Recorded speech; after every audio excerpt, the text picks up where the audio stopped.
बिस्मिल्लाहिर्रहमानिर्रहीम। अस्सलाम वालेकुम। कैसे हैं दोस्तों ज़ारा किचन में हम बनाने जा रहे हैं बहुत ही मज़े की रेसिपी। ये हमारे पास पसंद है, बीफ के पसंदे हैं। ये देखिए नहीं, हमने इस तरीके से हल्का हल्का हैमर से कूट लिए। अगर आपके पास हैमर है तो सही, वरना आप कसाब से भी इस तरह के पसंदे बनवा सकते हैं। इसे हमने किया साइड पे। इसमें जो मसाले डालेंगे वो हैं ये हमारे पास कुछ धनिया 2 चम्मच, लाल मिर्च पिसी हुई 1 चम्मच, ये हमारे पास गरम मसाला 1/4, हल्दी 1 चम्मच और सफ़ेद ज़ीरा हमने लेना है। इसे कूट के नहीं डालना, ना इसे पीस के डालना है। ये हमारे पास 1/4 नमक लेंगे हम बेस जायका अपने टेस्ट के हिसाब से। और साथ ये हमारे पास दही तकरीबन 250 ग्राम। चलिए शुरू करते हैं अपनी रेसिपी को। सबसे पहले ये हम लेंगे पसंदे, इसमें डालेंगे अपने ये तमाम मसाले जो हमने रखे हुए थे। मसाले डालने के बाद ये हमारे पास दही से हमने अच्छा सा फेंट लेना है। फेंटने के बाद इसे शामिल करेंगे अपने पसंदों के अंदर। अब हमने क्या करना है, इसे करना है अच्छा सा मिक्स, ताकि तमाम मसाला हमारे पसंदे के अंदर अच्छा सा शामिल हो जाए। ये देखिए, इसे अच्छा सा मिक्स करेंगे, बहुत ही मज़े के बनेंगे। ज़ारा किचन में चटपटे पसंदे का सालन ट्राई ज़रूर कीजिएगा। रेसिपी को एंड तक देखिएगा ताकि तमाम पॉइंट आपके अच्छे से समझ में आ जाए। हमारे वो दोस्त जिन्होंने हमें अभी अभी ज्वाइन किया है, हमारे चैनल को सब्सक्राइब ज़रूर कीजिएगा। प्यारे प्यारे कमेंट्स बॉक्स में भेजना मत भूलिएगा। इससे होती है हमारी हौसला अफजाई और आपसे मिलते हमें मोहब्बत का पैगाम। चलेंगे, देखिए हो गया हमारा पसंदे में मसाला कर लिया हमने अच्छा सा मिक्स। अब इस पर रखेंगे प्लेट और इसे देंगे हम तकरीबन आधे घंटे का गैप।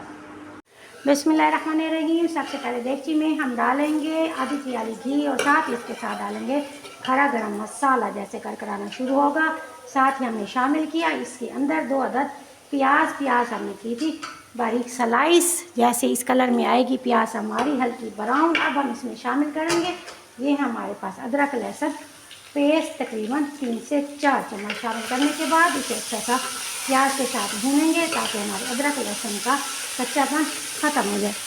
जैसे लहसुन पकना शुरू होगा, ये हमारे पास टमाटर 2 अदद, इसे हमने बारीक पतली सा चॉप कर लिया था, इसे शामिल करेंगे अपने प्याज में। हल्की सी करेंगे इसकी भुनाई। कोई मसाला हम इसमें ऐड नहीं करेंगे क्योंकि अपने तमाम मसाला हम अपने पसंदों के अंदर शामिल करके इसे 1 से आधे घंटे के लिए हम रख चुके हैं। इस स्टेज पे हम इसमें शामिल करेंगे ये हमारे पास पानी, तकरीबन है पानी 1 कप। शामिल करने के बाद अब इसे 2 से 3 मिनट का गैप देंगे दम की कंडीशन में, ताकि हमारा मसाला अच्छा सा तैयार हो जाए। देखिए मसाला हमारा तैयार हो चुका है, साइडों से घी हमारा सारा निकल आया है, अच्छी सी बुनाई हमारे मसाले की हो चुकी है। स्टेज पे शामिल करेंगे ये है हमारे पास पसंदे, जिसे हमने मसाला लगा के 1 घंटे के लिए छोड़ दिया था। शामिल करेंगे तमाम मसाला अपने पसंदों के साथ इस टेक्सचर के अंदर। शामिल करने के बाद अब हमें क्या करना है, इसे अच्छा सा मिक्स करना है और अपने पसंदे की इस मसाले के साथ करनी है अच्छी सी भुनाई।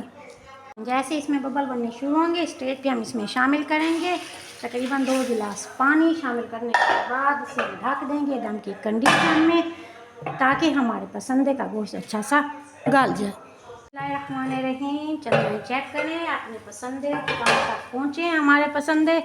ये देखें जी, घी इसका निकल आया है। ग्रेवी बहुत ही मज़े की तैयार हो चुकी है, बहुत ही प्यारी सी खुशबू हमारे किचन में फैल चुकी है। और पसंदे अगर हम चेक करें तो ये भी अच्छे से हमारे गल चुके हैं। अगर इस स्टेज पे आप उतारना चाहें ग्रेवी की सूरत में तो आप नहीं इसे डिश आउट कर सकते हैं, लेकिन मैंने बनाना है इसका थोड़ा सा शोरबा, इसलिए हम डालेंगे इसमें तकरीबन 1 कप पानी। डालने के बाद इसे करेंगे अच्छा सा मिक्स। अब इसे आने देंगे 1 उबाल। इसके बाद हम करेंगे डिश आउट, देखेंगे इसे सर्व किस तरह करते हैं। अल्हम्दुलिल्लाह, लीजिए जनाब, बहुत ही मज़े के गर्मा गर्म हमारे शोरबे वाले पसंदे तैयार हो चुके हैं। ऊपर हम टच देंगे इसे गरम मसाले का, साथ ही डालेंगे हम सब्ज़ धनिया, अच्छी तरह धोएंगे। धोने के बाद बड़ी चॉप करेंगे और साथ ही सब्ज़ मिर्च के साथ हम डालेंगे, साथ ही इसमें अदरक भी हम बारीक स्लाइस करके इसके अंदर जूनियर शेप में डालेंगे। और ये हमारे पास लेमन, ऊपर हम थोड़ा सा निचोड़ेंगे लेमन। बहुत ही मज़े के पसंदे हो चुके हैं ज़ारा किचन में तैयार। रोटी के साथ, तंदूर की रोटी के साथ लें या फिर इसे चपाती के साथ लें, जिस तरह आपका दिल करे। बहुत ही मज़े की डिश है, ट्राई ज़रूर कीजिएगा। उम्मीद है आपको मेरी छोटी सी मेहनत पसंद आई होगी। ज़ारा को दुआओं में याद रखिएगा। मिलते हैं नई रेसिपी के साथ। मेरे चैनल को लाइक शेयर और सब्सक्राइब करना मत भूलिएगा। बेल के बटन को भी प्रेस ज़रूर कीजिएगा ताकि आने वाली हर नई डिश की नोटिफिकेशन सबसे पहले आप तक पहुँच सके। Thank you so much. अल्लाह हाफिज़।